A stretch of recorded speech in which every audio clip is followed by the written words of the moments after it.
as all or many of you hopefully know, my name is Patrick Filbert. I am the Preservation Manager with Baltimore Green Space. We are an urban environmental land trust that protects lands for communities across Baltimore City. We work in a wide range of neighborhoods and are looking to continue expanding our efforts throughout the city. It is my job to take care of our preserved sites, help sites in the pipeline get preserved, and find new sites who may be interested in getting their sites preserved. So I do a little bit of everything, and part of my work is bringing you all together as a greater greening community.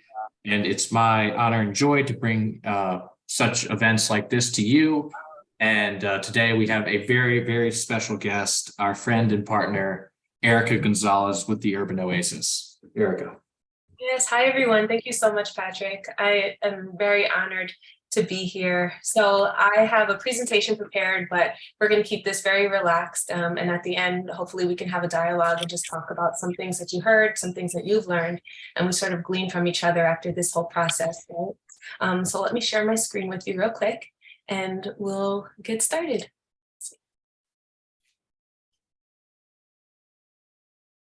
Okay, let's see.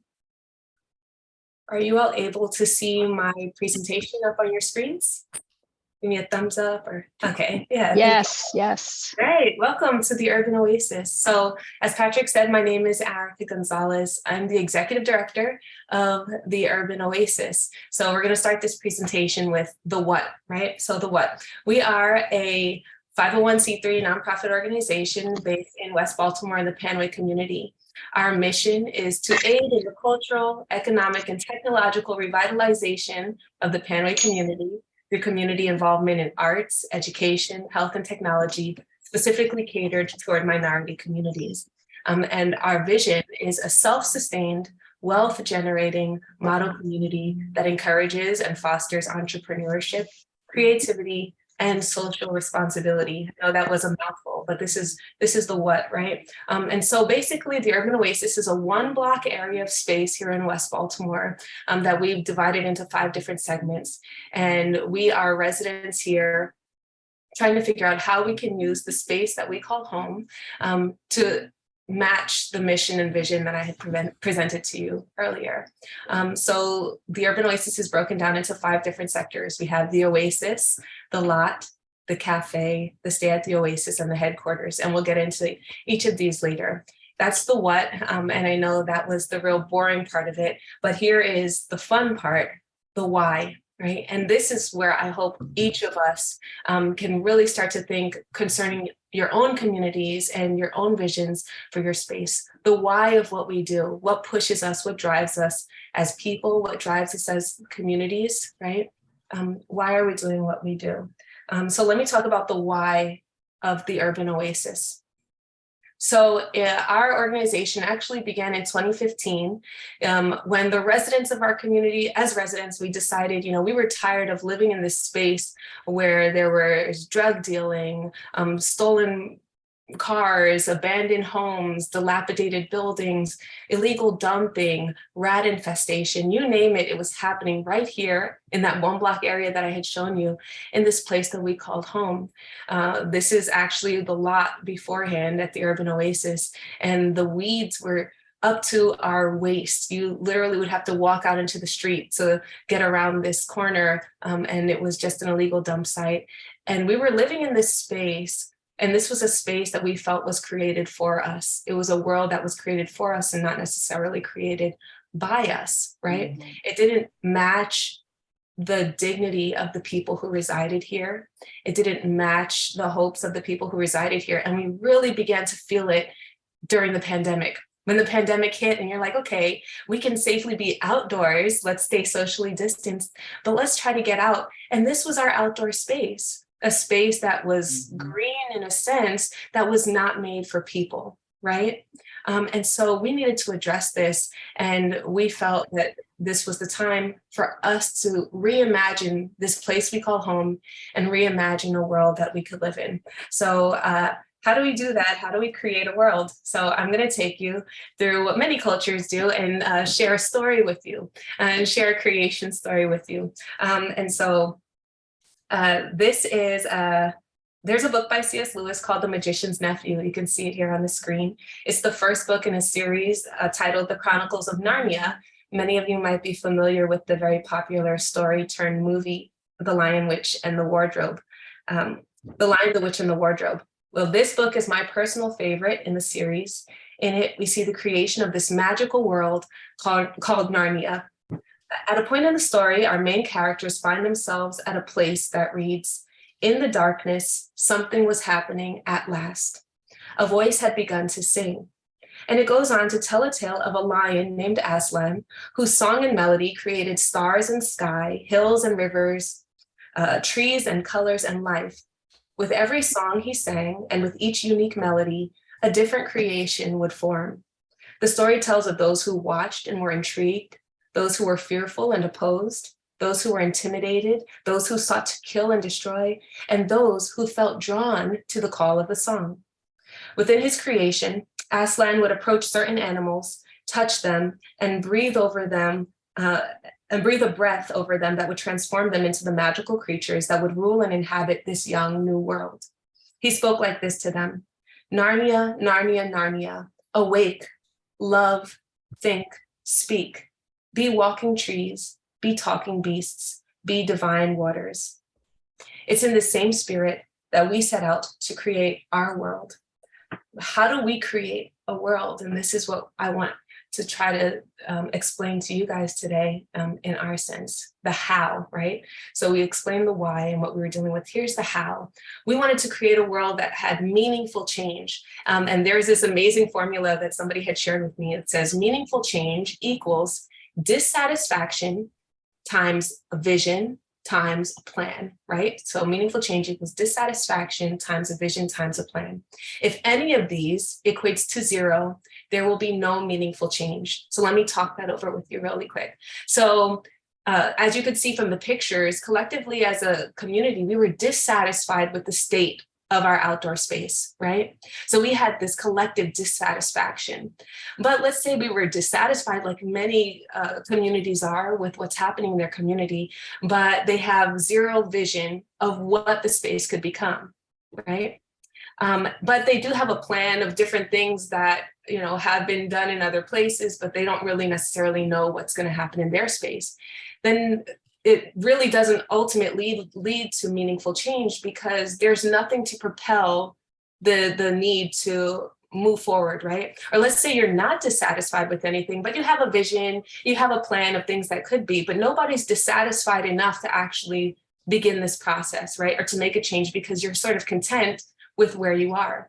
Or let's say you are dissatisfied and you have a vision of how things could be, but there's no plan to actually implement this vision. So that plan becomes zero, then you don't really get to meaningful change. And so I want us to really start thinking about how we can create meaningful change in our communities. What is dissatisfying to us, right? Do we have a vision for what it could be, and what plan can we put into place so that we can get that process moving, right? And really start to make meaningful change in our communities. So the way we were able to do that was to tap in to our most valuable resource. Let's see if my computer will work. Our greatest resource, let's say that. I should have pulled it up before I said most valuable, but most valuable, greatest, you know, same thing. Our greatest resource. I'm wondering if anybody might be able to guess what our greatest resource would be. Go ahead and shout it out. I won't be mad at you. What do you think is our greatest resource as a community? Each other. People. Oh, you guys are so, you hit the nail on the head. Ourselves, yes. Our greatest resource is ourselves. And I know it sometimes can feel like that was the simple answer, right? But I don't think it's as simple as we make it out to be. We actually have to deal with a lot of things and a lot of biases before you go out into a world that's filled with so many different people who come from so many different backgrounds, who have so many different viewpoints. Can we value the perspectives of others, and can we create a collective plan and a collective vision based off of our collective dissatisfaction that brings about meaningful change, right? Sometimes we have to deal with our own biases before we can even begin to address these things. So let's say you're living in a community and you're like, you know what, I'm so dissatisfied because look, people out here just dumping their trash on the street. They don't care. They're throwing their whole McDonald's meals out in the sidewalks, and other people just come and step right over it and they don't care. And then you begin to think, I'm the only one here who actually wants to make a change. Nobody else even has the mentality to want to address these issues, right? And so you start to put in your mind this idea of how people are, and that can actually pose barriers to interacting with them, to maybe saying, oh, you know, they would never want to even get involved with this type of work because I've made this judgment that they are not this type of person, right?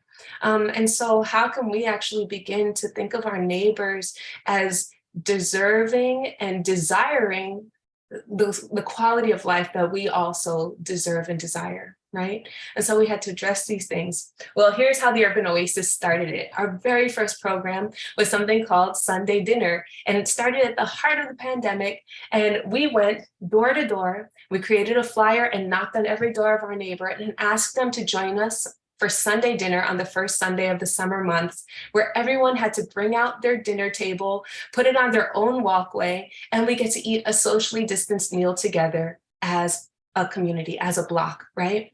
So we just did this right on our own block, knocked on doors, got to know our neighbors. And now I can tell you the names of every kid on the block. Now I can tell you the families and their backgrounds and their desires. And we've eaten a meal together, right? We've shared an experience together, and we've been able to trust each other that, oh, they actually went through with what it was. And there was no other agenda. There was nothing really in place but to see one another and to say, hey, I care about you. Let's get out of our homes during the pandemic and let's share the space that we call home, right? And so that's an idea I think that can sort of be replicated in many communities.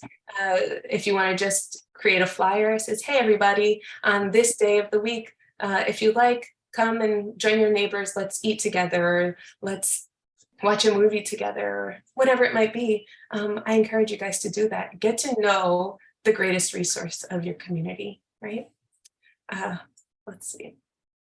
So this is what we did. And we started building up this space and dreaming, what is it that we would like to do? And can we have a vision for it? Now, this is where it was going to take muscle. This is where it was going to take ingenuity, right? Because we had to address all of the things that were plaguing us. And we had to create a space that could be used for these lovely babies, Treasured and Caden and Manuel, you know, but we were all out there together now, picking up the trash, you know, doing greening efforts, having raffle fundraisers like here at the Urban Oasis, so that we could begin generating funds to put the basic principles of our ideals into play, right? And so getting everyone together, getting the kids involved, making sure that our neighbors were being checked on during the pandemic, whatever it might be, we could do it. We could talk to our neighbors and have the conversation, right? And so we decided that we needed to go through this process together. And we couldn't do it alone. We had to think, how do we practically grow a community, right? So at the Urban Oasis, we believe that true change can happen when programming and infrastructure are developed simultaneously. Here's the thought, growing both at the same time. Here's why, right?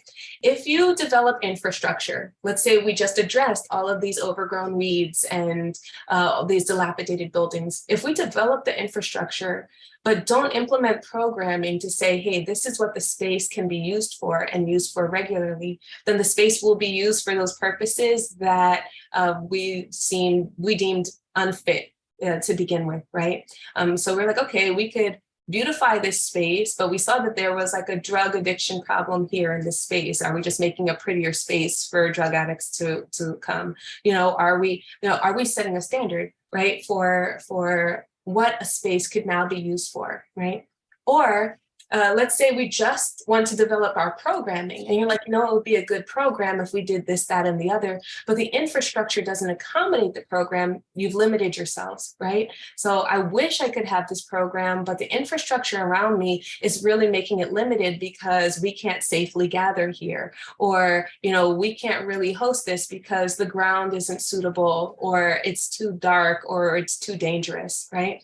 And so when we see that, okay, I'm desiring to address the infrastructure because addressing this infrastructure, it accommodates this programming that actually accommodates the humanity of our space, right?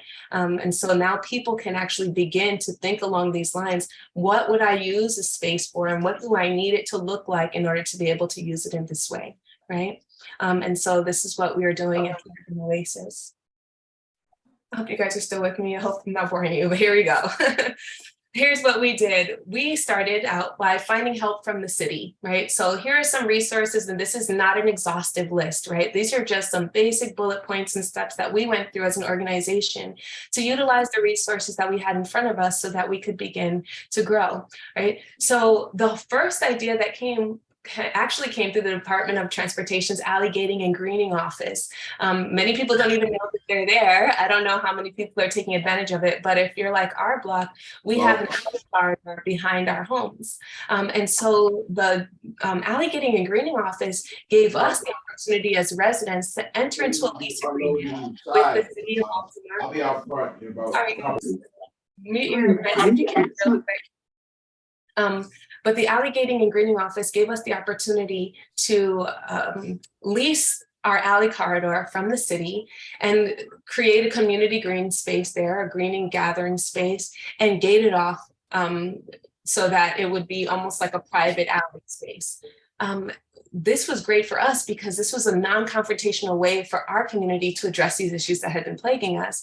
Gating off the alley meant that we wouldn't really have to deal with the drug dealing anymore, the illegal dumping, the stolen cars, everything that was happening in there could then be regulated, and it was a non-confrontational way to do that, right? But we also knew that we didn't want to put bars up in this space. So here's where the infrastructure and programming were growing, because we didn't want a space that looked like, keep out, we don't want you here. We wanted a space actually that says, you are welcome here. This is what this space is for, and it is for you. So could we make a space that actually matched how we valued the people who resided here, or the people who would visit, right? And so we decided that our gate wouldn't look like bars. Our gate would look like a tree with a sunrise, and you guys will see it later, but different things. Another great resource, check out the Department of Planning, call out, find out where your district is, and you guys have a district planner who can tell you so much about the plans for your community, right? So I had to learn so much. We're an R6 zone, so a strictly residential zone in the Panway community here in West Baltimore. And you have to find out what that means in terms of what things you can implement, what things you aren't really allowed to build or develop in your community, what things you are, and how you can sort of work with the city to really make a space that accommodates the people in your community. Code Map was a great resource. This is an online resource. You can go into Baltimore City's Code Map, and in Code Map, you can learn who lives in any property on your block. So you type in the address, and then you can find out who owns it, when they bought it, whether the property is vacant, whether there are liens on the property, whether it's scheduled for demolition, whether somebody has purchased the property or it's in the process of being purchased. All of that you can find out right here in this awesome tool, Code Map, which we used a lot. There's even data on there where you can find out about like your neighborhood profile, learn about the statistics of your neighborhood, what's the population who resides there, how old are they, is it mostly male or female, are they college graduates, are there young kids? All of these things can affect the way that you begin to shape this environment, this world you're creating, right? And then I want to actually encourage you guys also to reach out to your city council member. Your city council person will have valuable insight as to what has been done, what can be done, and they can help push things forward for you so that you can begin to see the changes in your area of the city that you'd like to see, right? And they can also help to connect you with other organizations and groups that are doing similar work, even within your own district. So I highly encourage you guys to do that, okay? All right, so that was how we started getting all of our information. And how we knew that we wanted to build ourselves up as an organization, right? We needed a fiscal sponsor. We wanted to become a nonprofit organization. We needed our 501c3 status, right? But having the 501c3 status also helps you to get grants, to get funding. It really legitimizes what you're doing and helps you to put everything into focus and to think about being intentional of the work that you're doing in the organization. But let's say you have not yet gotten your 501c3 status, you don't know how to do that, but you want to pursue grant funding for a specific initiative in your community. A fiscal sponsor is a great way to do that. A fiscal sponsor is a nonprofit organization, another 501c3 organization who says, you know what, I'm going to take you under my wing pretty much and handle the financial aspect of what it is you're trying to pursue for this grant. So many grants will allow you to have a fiscal sponsor who would be responsible for really managing that money on your behalf to make sure that your project goes to plan, right? And that there's accountability financially for what you are planning. I would recommend that you not stop at fiscal sponsorship. I feel like if you can, and if you are at all able, that you go and you pursue your 501c3 status. I know it can seem scary, but there's help out there. And we'll talk about that because we needed that. Mind you, like we were just residents in the community. Our experience before diving into the Urban Oasis is, I am a wife and mom of four. I have been a photographer, a professional photographer for 13 years. And I've raised my children and have lived in this community, and that's my background. I graduated with a degree in journalism. And so if you were to tell me that today I'd be running a nonprofit organization, community organization, you'd say, okay, well, what experience do you have? Well, it's life experience, right? And I think this is the beauty when we're actually growing a community, because our lives are our experience, our dissatisfaction, the things that we talked about. These are our experiences that validate why we need to pursue something that betters the space we call home, right? So you're able to do that. The 3200 Carlisle Block Association became our fiscal sponsor. We were so grateful for them because without them, we would not have been able to get our first grants. They allowed us to get grants that totaled more than $10,000 within our first 6 months of being in existence, right? And this is a huge deal. Because of them, we were able to get our beautiful gate and move on. So if you're in a position where you need a fiscal sponsor, or if you're in the position of you can be a fiscal sponsor for someone, I highly encourage you to take that position very seriously and pursue it and do it to the best of your abilities, because it is life-changing for communities and community development work. Also, established organizations. If you are an established organization, I cannot stress to you how beneficial it has been to be under the wing of an established organization. Neighborhood Housing Services of Baltimore is an example of an established organization that really took the Urban Oasis under its wing to show us, hey, this is how we budget. These are the grant opportunities that are out there. Hey, we're established and we're vouching for this vision that you have because we believe in this vision, and we can vouch for you for other organizations who are in a position to help fund this. They did that, and they stepped in and were bold to step in on our behalf in that way. And that made a world of difference. And now let's say we need to really get into the nitty gritty of getting our 501c3 status. The Community Law Center, please reach out to the Community Law Center. They are such a valuable resource. They'll teach you about what it is to be a nonprofit, what it means, how to grow your board, what a board is, how you can apply, what you need to apply, and they assign a pro bono lawyer to you to help you through that process. Our lawyer was phenomenal, and she walked us all the way through it, helped us with our filings and making sure that we got everything in that we needed to get in so that we can be in the position that we are in. And then now we're here and we have these things going on, and we're creating our green space, and we need affordable tools and methods to use. Organizations like the Baltimore Community Tool Bank really helped us to get our shovels and our spades and our wheelbarrows and our chairs and you name it, generators, all of these things that can make even basic programming come to life, right? So I highly encourage you to reach out to Baltimore Community Tool Bank. I believe you do have to have a 501c3 status or fiscal sponsor to be able to go to them. They can correct me, but reach out to them and let them tell you what their requirements are. But it's well worth it. And then I want to give a huge shout out to Baltimore Green Space, because what we're doing right now is actually a great example of how established organizations can help to propel visions forward, helping to share the information that's out there and putting people at the forefront so that you can see what has been done. Because once you see what has been done, you know it's possible, right? So there's nothing that we're doing that is impossible for you. If we've done it, that means it's humanly possible. And if you're a human, I say go for it, give it a try, right? Fundraising initiatives. Our first fundraiser actually was a little holiday party that we had, and we got everyone out on our block and we said, hey guys, we're gonna have popcorn and cookies and we're gonna sing some carols in front of this little rinky-dink Christmas tree that we bought. And if you can donate anything, donate it. And we raised $100 that day. I'm pretty sure that 70 of those dollars might have come out of my dad's pocket, but we raised $100 fair and square that day. And we used that money to open our first bank account. And it's something that simple that actually can push you in positions to grow, right? So other examples of fundraising initiatives that we use is Facebook. Facebook has a fundraiser. If you're on Facebook, sometimes you have friends from like your young childhood and you have like, oh, I have 1,000 friends on Facebook, when in real life, I feel like I have 5 friends, right? But I have 1,000 friends on Facebook and I'm asking them if they could give, and 1,000 friends give me $5 each. Imagine what could happen for you. Right?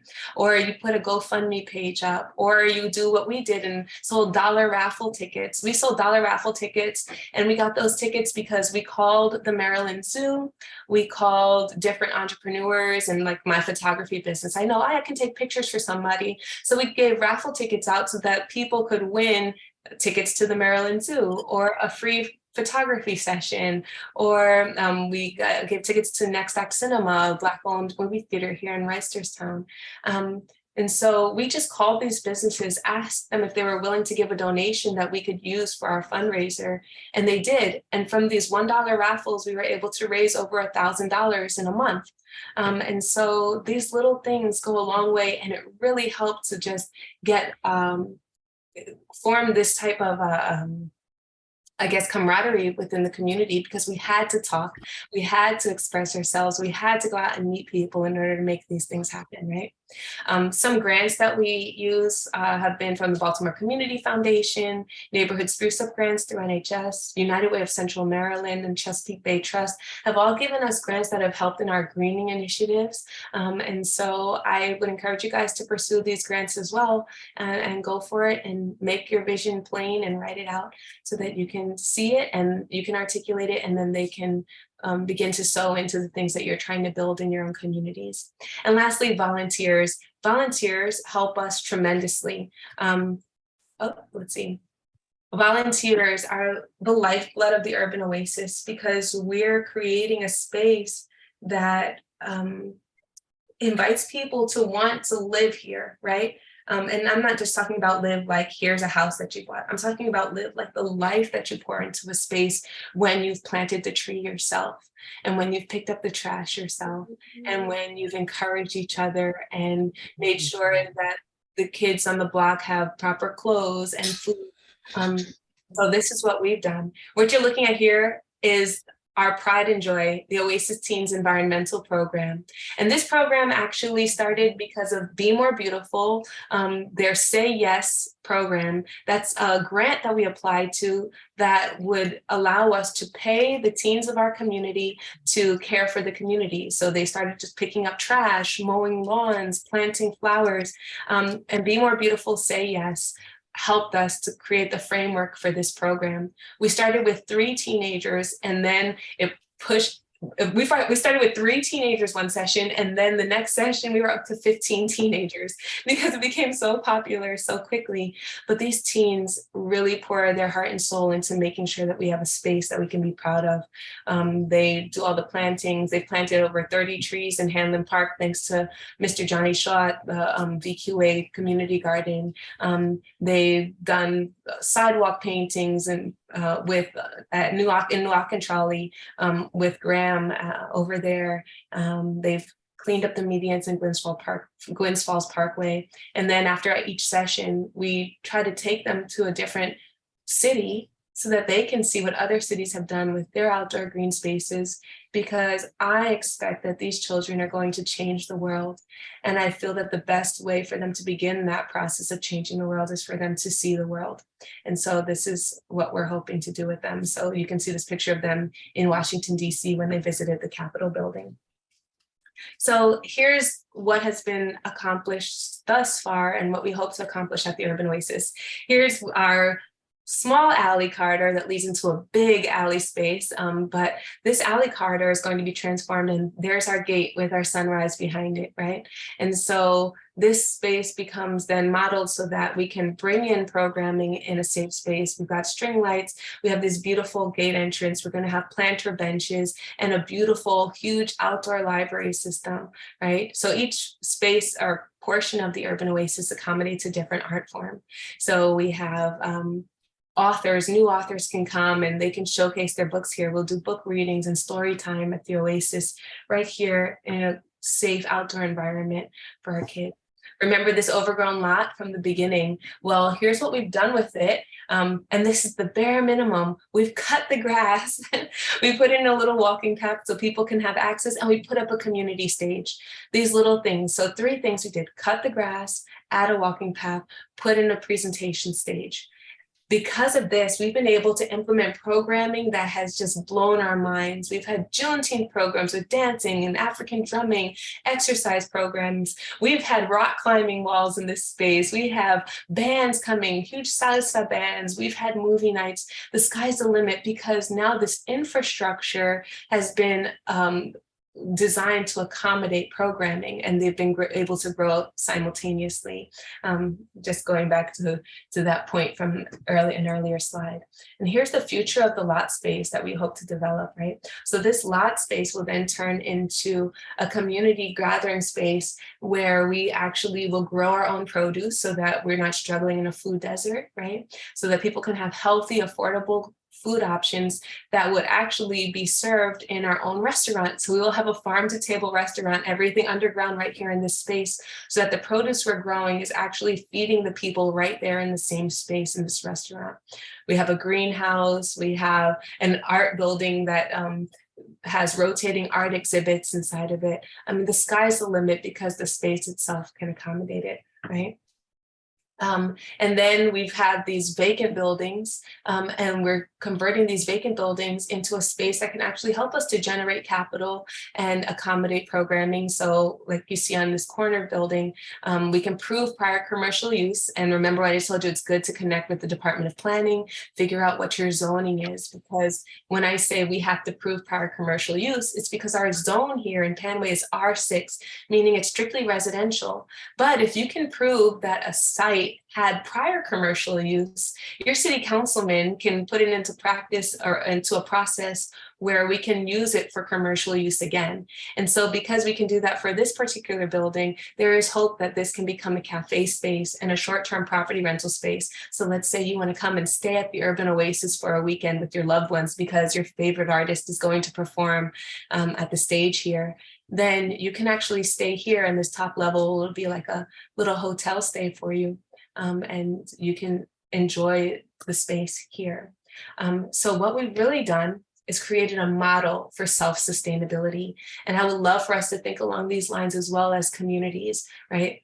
Sustainability and self-sustainability are 2 different things. And I want to really stress this. Some people have been content with sustainability, and they say this is a sustainable practice. There have been many wicked sustainable practices. The history of our country shows this. We can do something that is sustainable, that is not beneficial, right? And so I want us to think along the lines of self-sustainability. So applying for grants is a sustainable practice, and waiting for people to give donations is a sustainable practice. It's not necessarily self-sustainable, because if at any time your funders decide that, oh, we don't have enough money to allocate this funding to you this year, or, you know, we're going to go in a different direction with who we're trying to reach out to this year, then you're sort of up the creek, aren't you? But what we're hoping we're modeling is this idea that yes, grant funding is good, but creating self-sustainable practices like the creation of a community cafe, or the creation of the restaurant building, or these rotating art exhibitions or concert series, or whatever it is that you're bringing into the space, if they're generating capital, then you are now in a position to keep your own programming going, and having that be a core source of how you survive, and then allowing these other grants and things to sort of supplement this wealth that you're generating as a community. So what will we do it? So we built up our infrastructure, we've implemented our programming. Now we're generating the capital because of everything that we built up. This puts us in a position to be the grantors, right? So now we can give grants so that if our local area school, our elementary school needs a new cafeteria, they could come to the Urban Oasis and say, hey, our school needs a new cafeteria, can you help? And we can say yes. Or if the local community association says, hey, we have a greening initiative for this part of our community, can we come get funding from the Urban Oasis, we should be able to say, yes, you can. And so it puts the residents in a position of power to make decisions that influence how they grow. And I'm hoping that we can all begin to think along these lines. And so I really hope that was encouraging to you all. Let's see if I think I've reached the conclusion of my presentation here today, but I want to encourage you all. It was in this spirit that we set out to create our world, right? So that we could have a self-sustainable vision for the future of this place we call home. I wish I had the time to share with you the extent of the possibilities of the space we will create, but the use of our space is as diverse as each individual who will grace it. Our world is becoming a living entity because we are becoming alive. As you each pursue your purposes and projects, I hope you will take into account the lives that will be forever transformed by the force that is you. And as Aslan spoke a word of encouragement over those dedicated to the task of creating, it is with the same commission that I leave you today. Awake, love, think, speak, be walking, be talking, be divine. Thank you all so much. And I'd love to speak with you and hear your thoughts so that we can make room for us in this place we call home. Thank you all. Thank you. Thank you. Okay, Brilliant. Thank you. Thank you all so much. I'm going to try to stop my screen share, but there we go. Yes, thank you. Very inspiring. It really was. Thank you. Does anyone have any questions, or would you like to talk about any of these things that I presented? I have a quick question. Hi, everybody. I'm Helene. I'm the president of Waltherson neighborhood in Northeast. We have a space, but we don't have any water.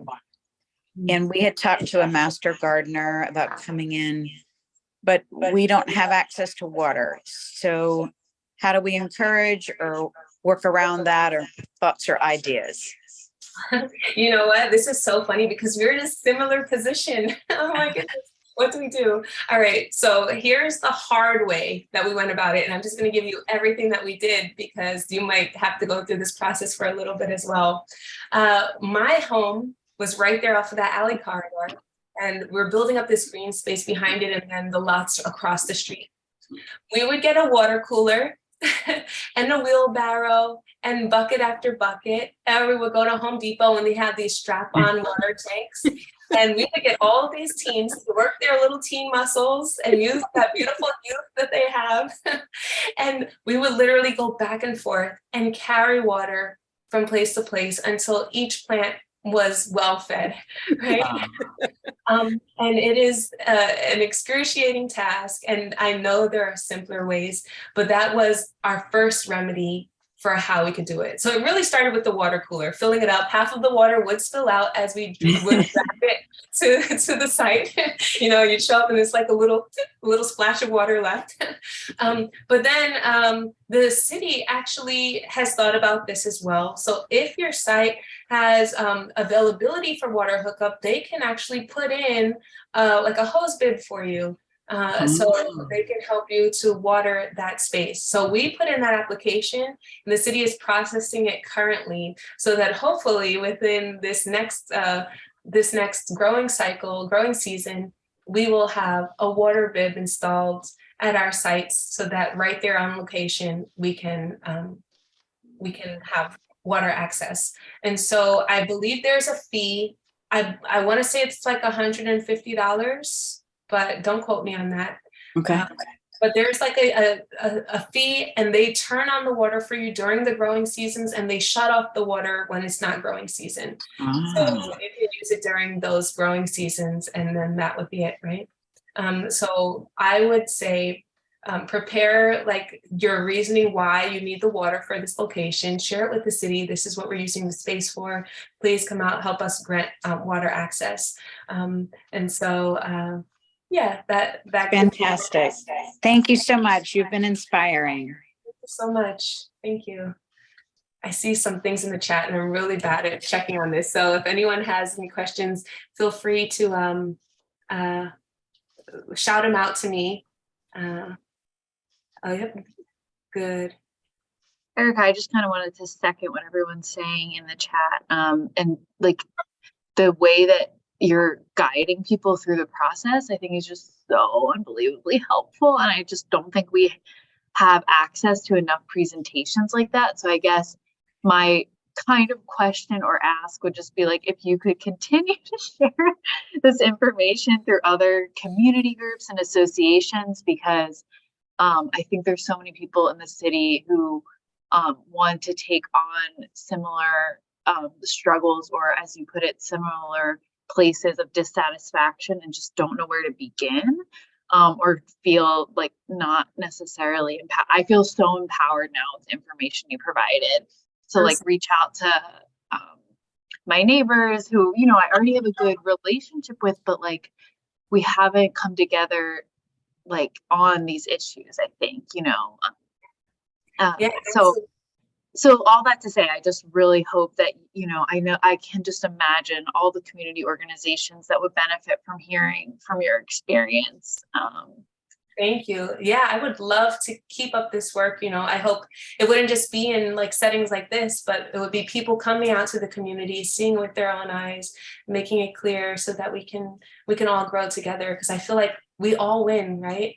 We all win when we do this. Imagine how beautiful Baltimore will be because we're sharing our resources, sharing our efforts with one another. So it's really exciting. Yeah. Okay. Oh, how or where can I get help with the graphics of designing the green spaces my group maintains? Okay, Audrey. So there are a couple of things. Like I said, I can only go through my own experiences. So there are like different nonprofits that actually do like environmental architectural design work, like landscape design work. We actually got many designs from the University of Maryland College Park's graduate program of landscape architecture. And they made that part of their graduate course of study to come to our space, think about what it is that we were presenting to them and the use of the space. And they came up with 12 different conceptual designs for what could be, which was really cool. And so going to like your local universities or colleges, places that have design programs, that would be wonderful. Micah College of Art also did the same for us. So that's a good way that they were able to incorporate that into their curriculum, helping you to design it. Or you could go straight out to like to different organizations, like I want to say Civic Works. I'm not really sure. Please don't quote me on this, but there are many. The Neighborhood Design Center. That's it. Yes, there is a neighborhood design center. Very good. Yep. I know they do that work as well. And we work with amazing architects. So let's say you are given a grant, you can apply for grants that can help you with your design work, right? So let's say you own a space, and that's a big deal too. We probably don't have enough time to get into that, but owning a space or adopting a lot or whatever it might be, I encourage you guys as much as you can to try to get ownership of a site, because that opens up a world of possibilities and really changes the impact you can make in your community. Yes, but also asking your neighbors what they'd like to see there and getting a list and starting with that and sending that to an architect. Jan? Actually, you just took the words right out of my mouth, because you look at a lot and you go and fix it up, and then somebody comes, buys it and develops it. Mm-hmm. So protecting the ownership of the lot There you go. is really, really important. And that's a whole nother presentation. Yep. Let me And tell you. Baltimore Green Space, I think, has something on that, has done something on ownership Yeah. or Sure. protecting it. You know, Yeah. there's all kinds of programs, and get to it before the, I don't want to disparage New York. I love New York, but before I'm the from New New York, York. before the New York developers come down and invest in everything that you wanted to turn into an oasis, you know, Yeah. it's They jump come on up it with now Washington, while DC, they're, too. So pardon? you know what you know what we had done, and not to say that this would always happen, but I pray that it would always happen for each of us. We went on Code Map and we found out who owned the lot. Remember that overgrown space? We found out who owned it, and there were multiple addresses listed. And there was a gentleman who lived out in Columbia, Maryland. My neighbor and I, we drove to his home. We knocked on his door. And we asked him if he would donate the lot to the Urban Oasis because we have this vision and how it could care for the community. And he graciously agreed and accepted that proposal. And he donated the lot so that we could use it. We then contacted the city because there were many liens against that lot because it had been dilapidated and just overgrown and collecting liens for over 30 years, I would say. And so there were so many liens against the property that we were able to go through the lien release program. There's a lien release program with the city where if a property owner has multiple liens against their site, they can be excused from paying those liens if they've donated it. They cannot make a profit off of the site, but they donate it, they're excused from paying the liens. And then if a nonprofit organization receives that property, the nonprofit organization would not be responsible for the liens, but would be responsible for paying the price of the actual property itself, right? And so that is like a great way, I think, to move forward. I hope that the city would encourage community organizations, community groups, and nonprofits to do that more. If not, the city has an adopt a lot program, which is good if you just want to care for the lot. Yeah, but if you can own it, I encourage you all to go for it. Patrick, were you going to say something? Well, yeah, you know, if you don't desire to own it, you can't have it protected again through the trust, which is also a process. Yes. But that's another option if you don't want to deal with I the need to talk. responsibilities. I need to talk to you about that. Okay. All right, Yeah. thank you. Thank you. One of my concerns was we were in that situation where we were caring for a lot. We had adopted a lot, caring for it, and then a developer came in and brought it. And so took our lots and all our things. And so we have to start all over again. So that's why I'm asking now about, you know, designs again and how to redo things. all That over. is so painful. It's I my know that children were pain. heartbroken. They were so heartbroken. Yeah, and it really cuts back on people who want to get involved. It's discouraging that much. Yeah. Compassion fatigue is a real thing. Mhm. I encourage you, I hope that I can encourage you guys to keep going, keep pushing forward, rest when you need to rest, woosah, take a breath, take a step back when you need to, and then keep doing the good work. Don't give up on it. It's possible, okay? Robin, I see you have your hand up. Thank you. Yes. What an amazing program you have developed. It's the most holistic I've ever heard of. And I thank you for this presentation.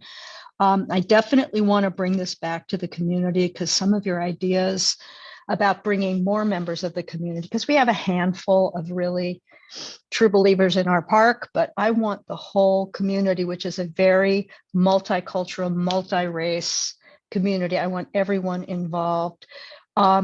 Is this presentation going to be available? I think Thank Patrick you. is recording it. Yeah, thank you so much. Thank you. Thank you, guys. I'm so encouraged by you all, too. So thank you. I think this is what we all need for one another. I know we're closing out. We have about 5 or 6 more minutes. Does anybody else have anything they'd like to ask or want to share? Any resources that you might know of that might be beneficial to the group? For people who are involved in their faith community, you can try the interfaith partners for the Chesapeake.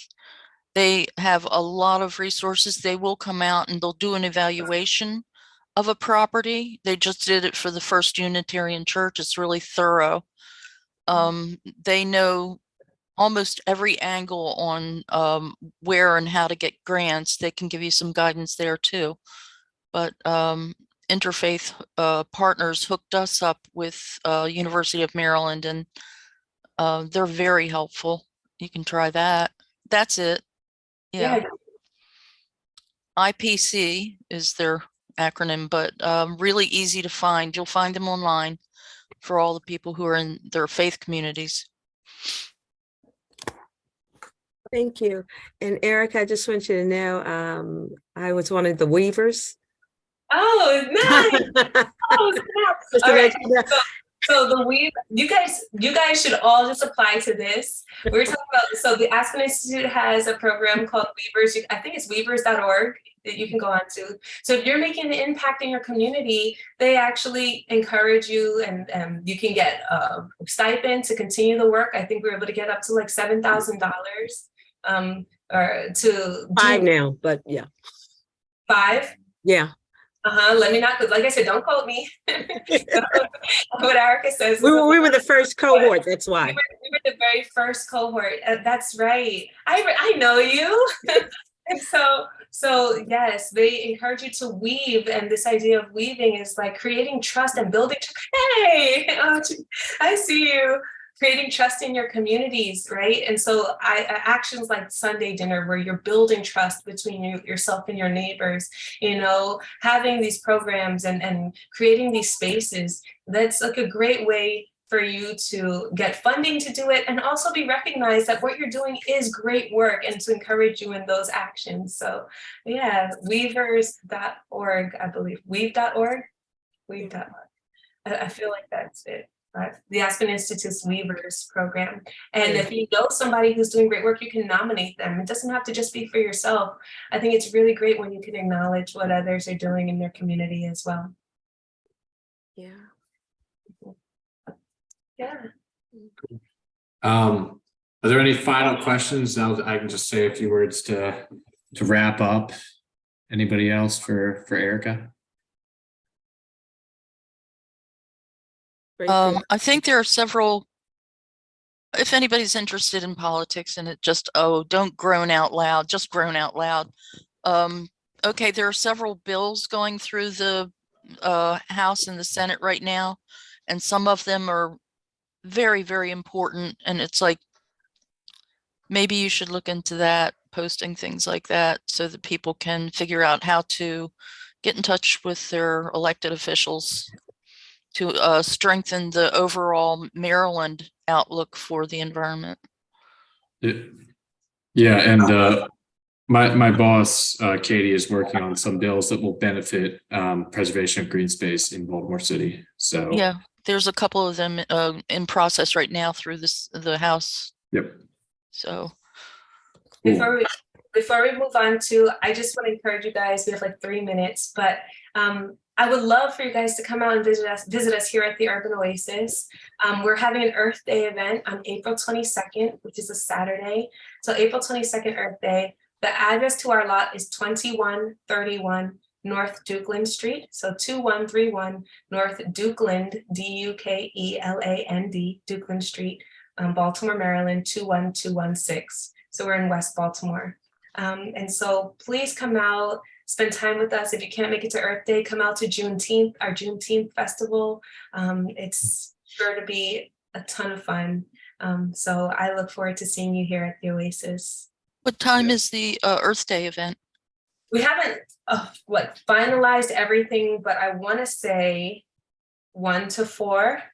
Don't quote me on this again, people. I have to look on our site and see what the agreed upon time. But I will make sure that it's updated on our website, so you can go to theurbanoasis.org. So theurbanoasis.org, and I'll make sure that that's updated so that you can get information for that. Arica can also send this to me, and I'll send it out with our monthly newsletters. So, Well, cool. Yeah. So I guess just wrap this up. I want to thank everyone for coming. Again, this is the kind of thing that we hope to do more of. I know since my time here in the last year and a half, I've had a number of these workshops, which I hope are beneficial to you. I encourage you guys all to keep coming. The more folks that come, I think the better for this kind of thing. Of course, we have stuff on the evenings and weekends, but I'm really trying to do some of these virtual lunchtime workshops. I think it's a good way to just break up the day and get some information. This is really special because, again, like, we don't all have to be Arica, but just I wanted Arica in here to share her experience and just to give you all like some hope and belief that, again, there is more that you can do. There are other things you probably haven't tried, and there's energy that you can cultivate in your community because it's happening right here in Baltimore. And it's not just Arica. There are other folks like her doing this work, you know, folks like Atia Wells, folks like Chris Schulz. So it's happening all over the city. And Arica is just doing some really excellent work. So I'm really feel blessed to have her speaking here at a BGS sponsored workshop. So thank you, everyone. Thank you all so much.